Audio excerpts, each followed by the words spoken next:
كنافه بيستاشيو ب20 جنيه. فرايداي عملوا كنافه ايس كريم بالكنافه بيستاشيو.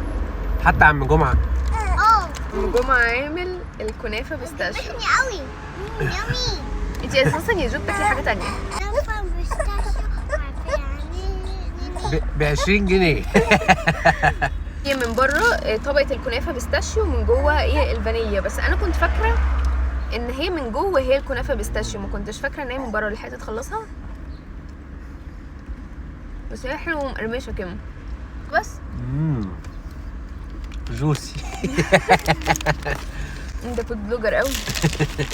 اي حد بيعمل ترند الكنافه بيستاشيو ده لازم يغلي السعر، بس هو يعني سعرها مش وحش 20 جنيه. بس هو اصلا فرايداي كانوا السنه اللي فاتت بيبيعوا الحاجات رخيصه قوي، يعني اللي جو بتاكلها دي فرايداي ب6 جنيه، دي بقى ب20. داخل معانا تعمل ايه؟ عايز حته؟ دي احلى ولا اللي مع جوجو احلى؟ انا بيستاشيو احلى. لا انا لما بقطم قطمه كامله على بعض مش بحس قوي بطعم البيستاشيو، بس لما بدوق الجزء اللي بره ده كده لوحده بحس بطعمه قوي، بيقرمش كده عشان الكنافه.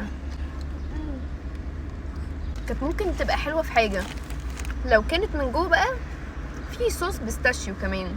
قولي يا جوجو باي باي. باي باي.